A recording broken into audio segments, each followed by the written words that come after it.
तो आज हम श्रीमद् भागवतम के चौथे स्कंद के 21वें अध्याय के श्लोक संख्या 34 को पढ़ रहे हैं और उसको समझने की कोशिश कर रहे हैं।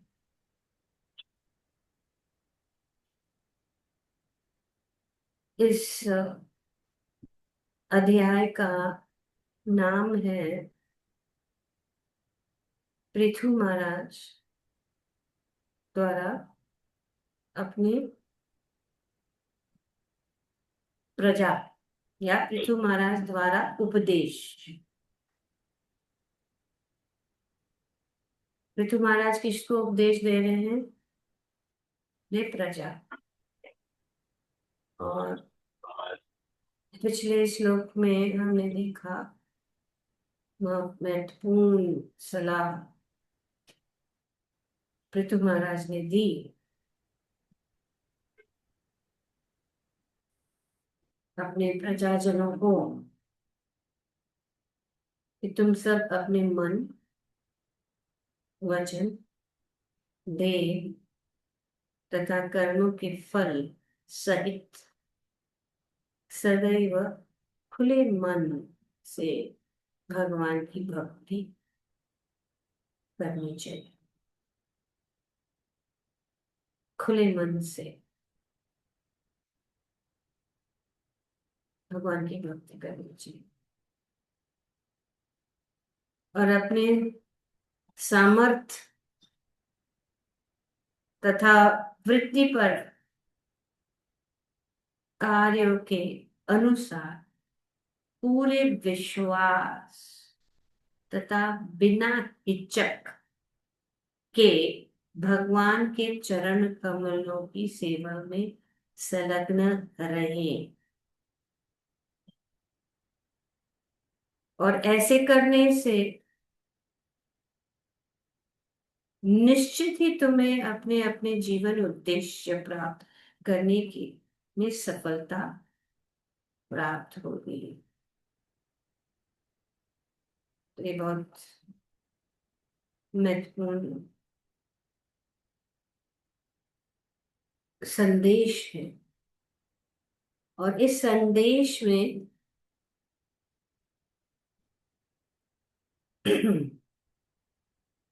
पृथु महाराज तीन चीजें बहुत बताए, बहुत महत्वपूर्ण चीज बताए। पहला बात है खुले मन।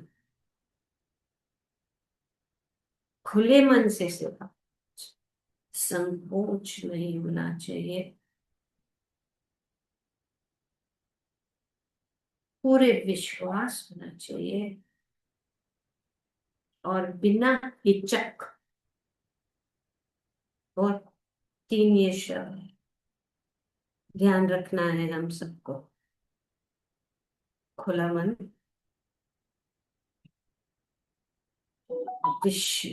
विश्वास और बिना हिचक भगवान की। और अगर ऐसे करेंगे तो हमें सफलता मिलेगी। और हमारे लिए सफलता क्या है? भगवत धाम वापस जाओ। हमें सब इस यात्रा, जीवन यात्रा का अंतिम गंतव्य जो है भगवत धाम वापस जाना। तो ये विश्वास कैसे होगा? हम बिना हिचक के पूरे मन को लगा के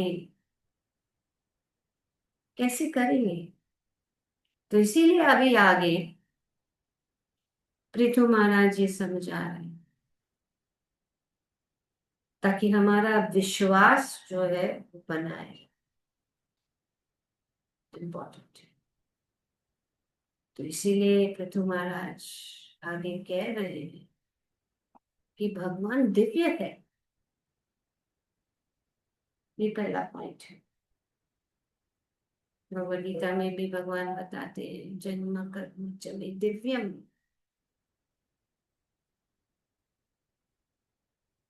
तो भगवद गीता में भगवान ने बहुत सारे सूत्र बताए हैं। और इस सूत्र को आगे जब हम भागवतम में प्रवेश करते हैं, उन सब सूत्र को हम और गहराई से समझ सकते हैं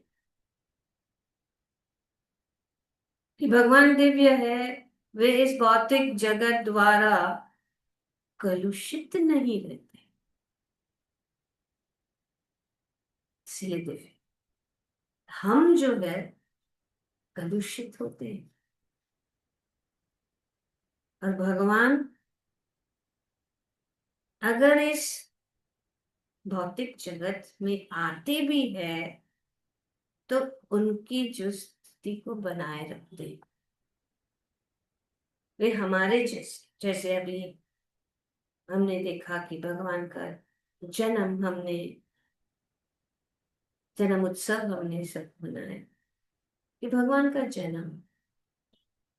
हम्म, ये कैसे भगवान जन्म लेते हैं? तो इसलिए दिव्य है।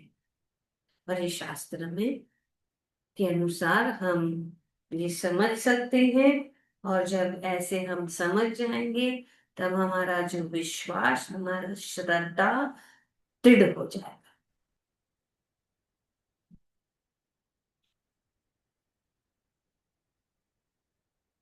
तो इसीलिए यहाँ पे बताया गया है कि वे कभी भी कलुषित नहीं होते। और दूसरी बात यहाँ पे बताया गया है कि दावे वे निभुत आत्मा है जिसमें कोई भौतिक विविधता नहीं है, किंतु फिर भी बद्धजीव के लाभ हेतु वे विभिन्न भौतिक तत्वों, अनुष्ठानों तथा मंत्रों द्वारा यज्ञकर्ता के मनोरथों एवं उद्देश्य के अनुसार विविध नामों से देवताओं को समर्पित होने वाले यज्ञों को स्वीकार करते हैं। तो ये जानना बहुत जरूरी है। आप कुछ भी करो, और बहुत विस्तार रूप से प्रभुपाद जी ने अपने तात्पर्य में इसका जो है वर्णन किया है, जो हम पढ़ चुके हैं वेदों में। भौतिक संपन्नता के लिए विभिन्न प्रकार के यज्ञों की संस्तुतियां की गई है। वेदों में बहुत सारे यज्ञ बताए गए हैं। और भगवद गीता में भगवान कहते हैं सह यज्ञ प्रजा स्वा पुरोवच प्रजापति अनेन प्रसविष्यात्वम् एष गोस् इष्ट काम।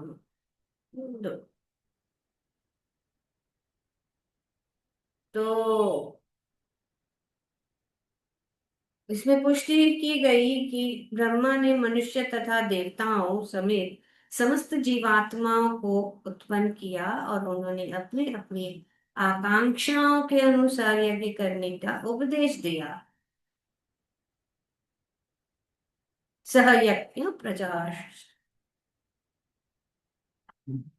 इन्हें यज्ञ कहा गया है क्योंकि ये भगवान विष्णु को तुष्ट करने के लिए संपन्न किया जाता है। तो जो भी यज्ञ करो,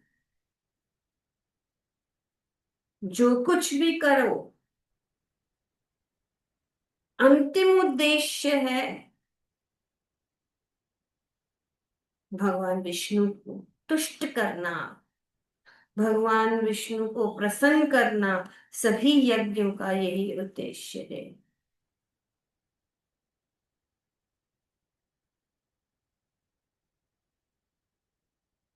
वेदेश सर्वे अहम वेद।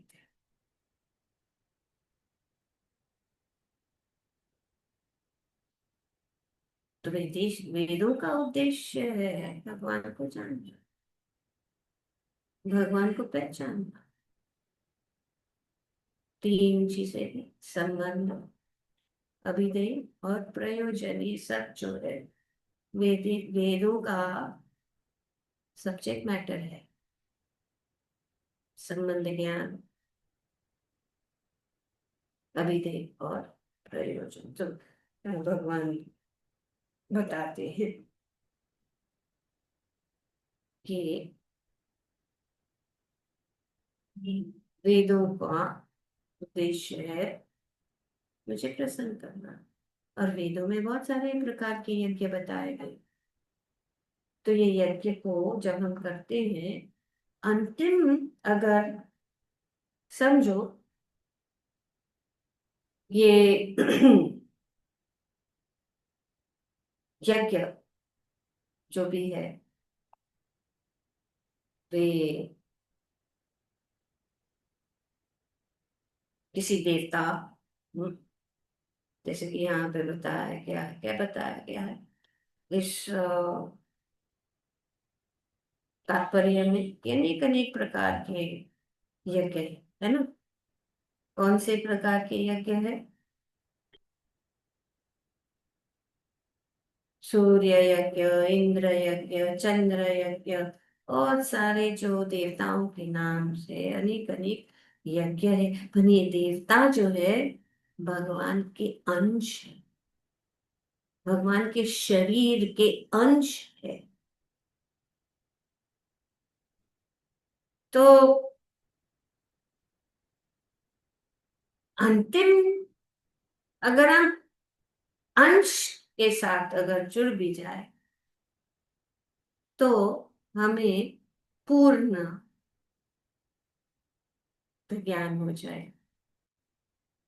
चाहे हम अंश से जुड़े, एक प्रकार का अंश है, दूसरा प्रकार का अंश, क्योंकि भगवान अनेक अनेक विविधताएं भगवान में है।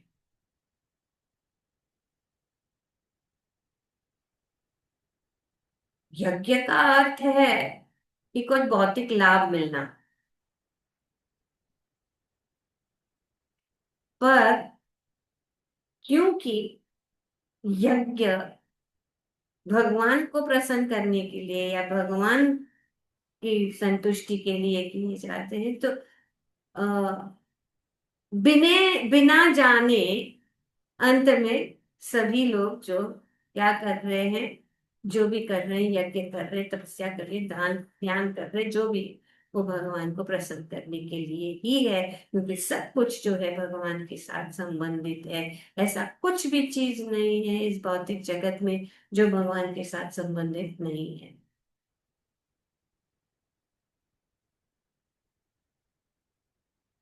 तो जब हम इस प्रकार से यज्ञ करते हैं, अनेक अनेक अनेक अनेक विभाग है वेदों का है, उपासना कांड, ज्ञान कांड और कर्म कांड। तो ये कर्म कांड के अंदर अनेक अनेक भौतिक लाभ को प्राप्त करने के लिए यज्ञ बताए गए, विधियां बताई गई है, ताकि इस भौतिक जगत में जब हम रहते हैं तो ज्यादातर लोग जो है भौतिक लाभ ही चाहते हैं। तो क्योंकि वो भौतिक लाभ चाहेंगे, तो इसीलिए किसी न किसी प्रकार से उनको भगवान की ओर लाने के लिए ये जो है कर्म कांड है, ये शुरुआत है। और कर्म कांड के द्वारा वे जब उनकी प्रगति होगी तो अंत में वे भगवान को समझने के योग्य बन जाएंगे। श्री विश्वनाथ चक्रवर्ती ठाकुर कहते हैं कि कर्मकांड की जो विधियां हैं उसमें दोष है, पर फिर भी उसमें थोड़ा सा जो है टिंज ऑफ भक्ति बोलते हैं, टिंज मतलब थोड़ी सी भक्ति का थोड़ा जो उसमें क्या शब्द यूज किया गया है यहाँ पे, हाँ, विष्णु चक्रवर्ती कहते हैं कि कुछ न कुछ इनमें कुछ न कुछ भक्ति रहती है। कर्मकांड अनुष्ठान भले ही संतूषित हो, किंतु इनमें कुछ न कुछ भक्ति रहती है, क्योंकि जब कभी यज्ञ किया जाता है, भगवान विष्णु को मध्यवर्ता स्थान प्रदान किया जाता है, तो स्थान भगवान का हमेशा ऊंचा है, क्योंकि ये देवता वगैरह जो है वे सब भगवान के अंश हैं। तो ये बहुत महत्वपूर्ण है, क्योंकि भगवान को प्रसन्न करने के लिए प्रयास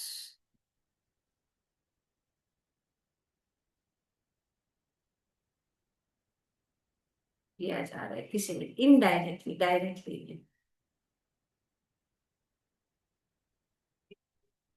तो ये यहाँ पे बताया जा रहा है कि इसमें थोड़ी सी भक्ति है, अनेक अनेक प्रकार के यज्ञ है, अनेक अनेक प्रकार के अनुष्ठान है, सब कुछ जो है भगवान से ही जुड़ा हुआ है। कुछ भी भगवद गीता में भी भगवान बताते हैं कि भोक्ताराम यज्ञ तपसम सर्वलोक महेश्वरम सूर्यदाम सर्वभूतानां ज्ञात्वा शांति वृक्षति। तो देवता बहुत है, यज्ञ बहुत है, बहुत सारे अनुष्ठान है, लेकिन जो जान लेता है, भगवान कहते हैं कि वो जो जान लेता, मैं ही भोगता हूँ, सभी चीजों का मैं ही भोगता हूँ। भोक्ताराम यज्ञ तपसम, भोक्ताराम यज्ञ तपसम सर्वलोक महेश्वरम। जितने भी लोग हैं, जितने भी ग्रह हैं, जितने भी देवता हैं, ये हाँ ईश्वर, बहुत सारे ईश्वर है, सभी ईश्वरों में से श्रेष्ठ भगवान है। ईश्वर परम कृष्ण सच्चिदानंद विग्रह अनादिरादि गोविंद सर्व कारण। और भगवान सुरित है। सुरित का अर्थ सबसे शुभ चिंतक, हमारे शुभ चिंतक है, सभी के, सर्वभूतानाम। ऐसे नहीं है कि सिर्फ मनुष्य के, सर्वभूतानाम मतलब जितने भी जीवात्माएं हैं उनके वे सुरीत है, सबके शुभ चिंतक है। और जो ये जान लेता है, ज्ञात्वा माम शांति, शांति। हम भागते हैं इस योग वो योग, ये यज्ञ, ये पूजा, ये अनुष्ठान, ये देवता, वो देवता, ये देवी, वो देवी, सब जगह भागते रहते हैं।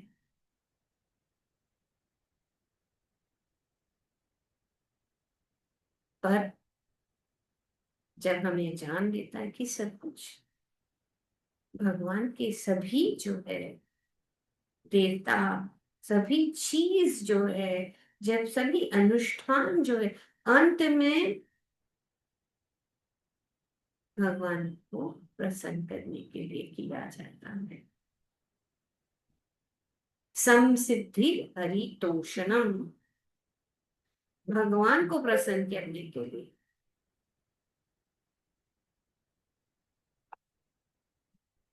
तो ये बताया गया है यहाँ पे बहुत सुंदर रूप से कि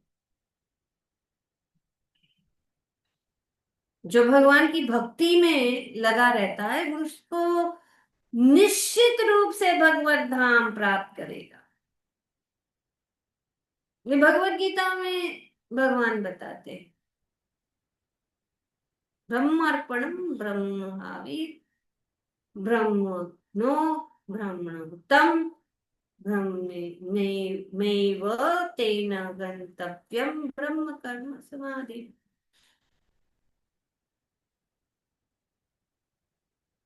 इसका अर्थ क्या है? जो कृष्ण भावना में पूर्णतया मग्न है, उस पुरुष के लिए भगवत धाम की प्राप्ति निश्चित है, क्योंकि वह उन ब्रह्म रूप क्रियाओं के परायण रहते हैं, जिसमें ब्रह्म ही अग्नि रूपी दी है और अर्पित हवि भी ब्रह्ममय है। यज्ञकर्ता को सदा यह ध्यान में रखना चाहिए कि वेदों में वर्णित यह भगवान को प्रसन्न करने के लिए है। सब कुछ भगवान की प्रसन्न करने के लिए। तो इसीलिए पृथु महाराज अपने नागरिकों को ये उपदेश दे रहे और बता रहे कि क्यों क्यों करना चाहिए। इसलिए इस श्लोक में वे बता रहे क्यों भगवान की भक्ति विष्णु आराध्यते पंतः। सब कुछ इस भौतिक जगत में जो भी कार्य है, तो सभी कार्य जो है भगवान की प्रसन्नता के लिए करना चाहिए। अगर हम यज्ञ कर रहे हैं, जो भी कर रहे हैं, विधियां कर रहे हैं, जो भी कर रहे हैं, भगवान विष्णु की प्रसन्नता के लिए करना चाहिए। और ऐसे यज्ञ करने से, इस भाव से यज्ञ करने से हम इस भौतिक जगत के बंधन से मुक्त हो जाएंगे। तो ये इनडायरेक्ट मेथड है। यज्ञ एक इनडायरेक्ट मेथड है। डायरेक्ट मेथड क्या है? श्रवणम कीर्तनम विष्णु स्मरणम पाद सेवनम अर्चनम वंदनम दास्यम साख्यम आत्मनिवेदनम। ये डायरेक्ट प्रोसेस है। जो कुछ भी यज्ञ और विधि विधान, जो भी जितने भी विधि विधान से जो कुछ भी हमें प्राप्त होना है, वो सिर्फ श्रवण कीर्तनम विष्णु स्मरणम से हो जाता है। अभी हम जानते, कुछ दिन पहले हमने यज्ञ किया, उसके लिए कितने सारे जो विधियां हैं, इतने सारे जो सामग्री है, इतनी सारी जो चीजें इकट्ठा करनी है, और ब्राह्मण चाहिए जो शुद्ध रूप से उस मंत्र का उच्चारण कर सके। कहाँ से होगा? ये तो हम भक्ति में हैं, भक्ति कर रहे हैं, तो किसी न किसी प्रकार से हम कर रहे हैं। लेकिन सभी सामान्य लोगों के लिए ये करना बहुत कठिन है, और इस युग के लिए बहुत कठिन है। तो इसीलिए भगवान कहते हैं, और यहाँ पे पृथु महाराज भगवान के शक्त्यावेश अवतार है, स्वयं भगवान के रूप है। वो अपने नागरिकों को कह रहे हैं कि अपने मन, अपने वाचा, अपने शरीर और अपने कर्मों के फलों को भगवान को अर्पित करे, बिना संकोच के, बिना डाउट के, पूर्ण विश्वास। तो अगर विश्वास चाहिए तो शास्त्र में, शास्त्र भरा पड़ा है, पर किसको समय है इतना? लेकिन प्रभुपाद जी ने हमें सब पतेले में दिया है।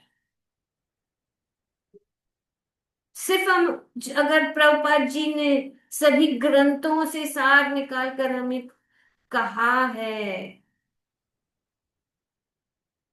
कि भगवान के शरण में आओ, कुछ नहीं सोचना, ये क्यों शांति हो जाएगी। नहीं तो किधर कहाँ कहाँ भागेंगे। इस देवता, इस इस व्यक्ति, उस व्यक्ति, ये कार्य वो कार्य करते करते करते हमारा जीवन कभी निकल गया, हमें पता ही नहीं चला।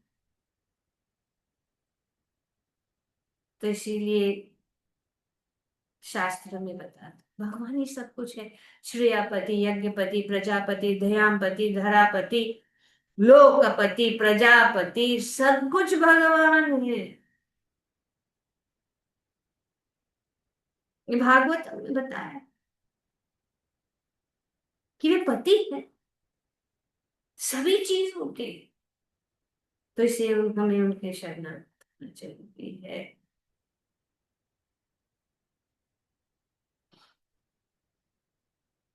तो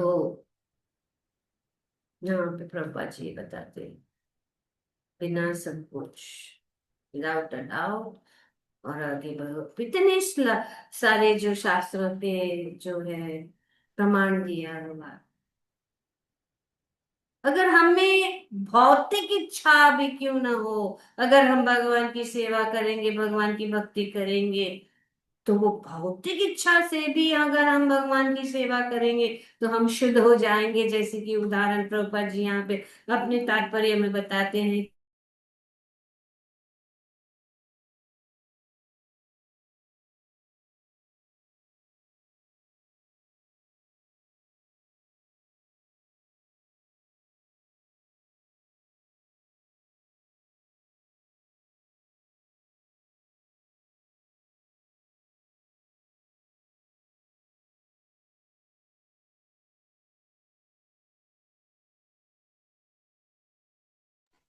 शायद lost network I think.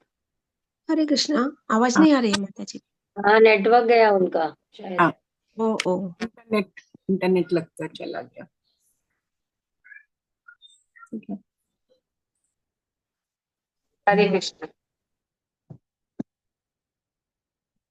Sorry. तो कहने का तात्पर्य यही है, प्रभुपाद जी कहते हैं कि हमें अगर भौतिक इच्छा भी है, भी इस भौतिक जगत में हम आए हैं, तो हम सबको किसी न किसी प्रकार से कुछ कामनाएं हैं। हम उस कामनाओं को पूर्ण करने के लिए बहुत सारे अनुष्ठान करते हैं, है ना। तो इसीलिए कोई बात नहीं, क्योंकि अंत में तो वो वही रास्ते पे ले आएगा। खास करके अगर हम निष्काम भाव से कर रहे हैं तो वही जगह पे ले आएगा।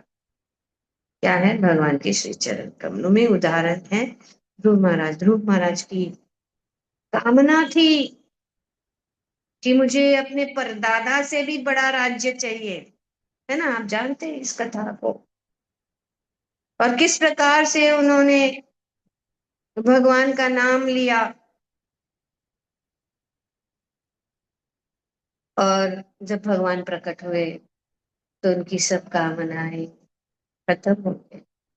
भगवान को कह रहे मुझे कुछ नहीं, मैं तो मूर्ख था कि मैं कांच के टुकड़े के पीछे भाग रहा था। मुझे तो आपके दर्शन से बहुमूल्य हीरा मिल गया, रत्न है। भगवान का दर्शन ही एक रत्न है। भगवान का दर्शन ही अनुपम उपहार है, मैचलेस गिफ्ट है। इसलिए प्रभुपाद जी ने अपना पहला जो केंद्र का नाम मैचलेस गिफ्ट, मैचलेस गिफ्ट।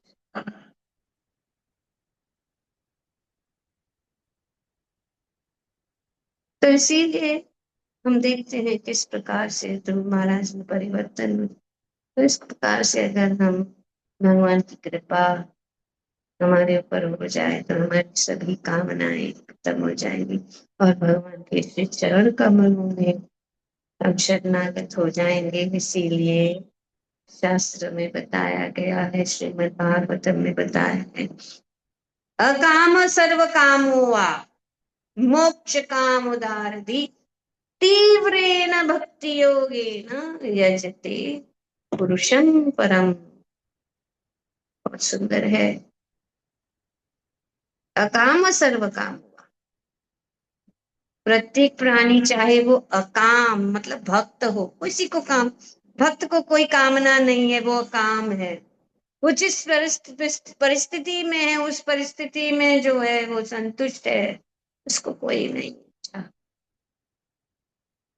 और अगर किसी के पास सर्व कामना, सर्व काम, कर्मी,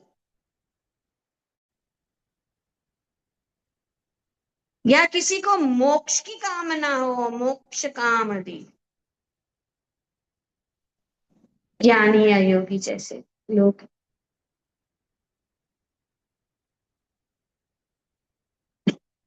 भक्ति के प्रत्यक्ष विधि द्वारा भगवान की उपासना के लिए प्रोत्साहित होता है।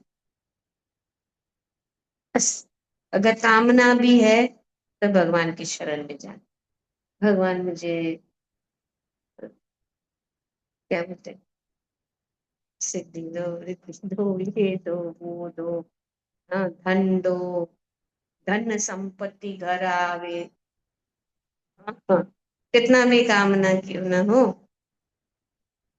कृष्ण को पूछना चाहिए। कृष्णा ऐसा जादू कर देंगे ना कि हमें पता नहीं लगेगा।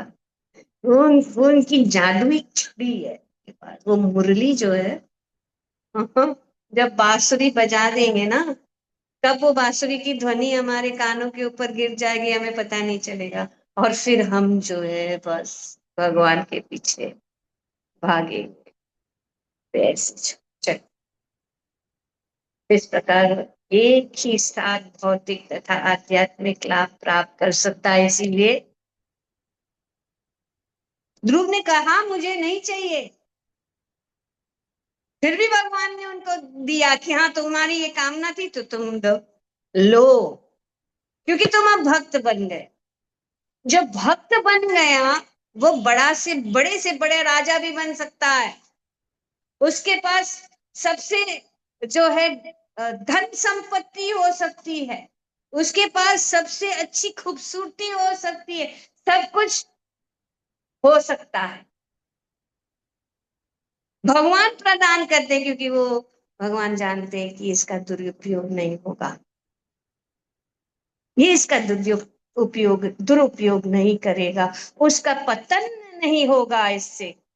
पर हम जैसे, अगर हमें धन धन संपत्ति मिल जाए तो हमारा पतन का ये कारण बन जाएगा, तो इसलिए हम वे हर लेते हैं, वे हरी है,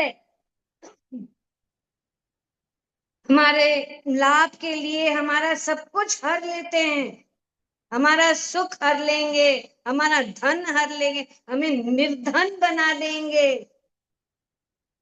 वे चुरा लेंगे सब कुछ, क्योंकि वे चाहते हैं कि हम जो है हमारा पतन न हो। और हम भक्ति में, क्योंकि जब सुख में हो तो भजन नहीं होता है। तो हमें अपने आप को भाग्यशाली समझना चाहिए जब दुख आता है, कि हम ज्यादा दृढ़ता से, गहराई से भगवान के भजन में लग जाए, और ये भगवान की कृपा है। और जब हम योग्य बन जाएंगे तो भगवान अपने आप को दे देंगे। भगवान जब अपने आप को दे देते तो फिर वे क्या है, भक्तों के इशारे के ऊपर नाच, वे भगवान भगवान के दास बनने का, ये लोग दास नहीं बनना चाहते हैं, और ये भगवान श्री कृष्ण के दास बनना मतलब भगवान पूर्णतया भक्तों के पीछे पीछे भाग। तो कोई बात नहीं, हम अनेक अनेक लोगों का हमारा संपर्क होता है, जैसे कि अभी गणेश उत्सव होगा, लोग गणेश जी की पूजा करें। तो गणेश जी कौन है? हाँ? गणेश जी नरसिम्हदेव के महान भक्त हैं, है ना? तो सब देवता भगवान के भक्त हैं। अगर हम किसी भी देवता को निष्काम भाव से भक्ति करते हैं या पूजा करते हैं तो हमें भगवत प्रेम देंगे या भगवान की भक्ति देंगे। क्योंकि परम वैष्णव वैष्णवों का यही स्वभाव, वे सबको भगवान की ओर ले जाना चाहते। अगर हम भगवान के पास नहीं जाना चाहते तो कहते ठीक है, उनको भोग करने दो, दे दो, उनको दे देते हैं। कितना भोग करेंगे, करने दो उनको। सब भौतिक इच्छाएं हैं, उनको उसका लाभ ले। भगवान ऐसे नहीं है। भगवान हमें ठगते नहीं है। भगवान सीधे बोलते हैं कि यहाँ से निकल जाओ, मेरे पास आ जाओ। वे अपने हाथ खुले रखते हैं सबको स्वागत करने के लिए। तो इसीलिए अगर कोई कामना है या कामना नहीं भी है, भगवान के शरण में जाना ही सबसे श्रेष्ठकर है हम सबके लिए। और अगर हम करेंगे तो हम जो है भगवत धाम जाने के रास्ता को खोल रहे हैं और हम इसी जीवन में भगवत धाम वापस जा सकते हैं। ग्रंथराज श्रीमद् भागवतम की जय। ओम तत्सत। Thank you very much.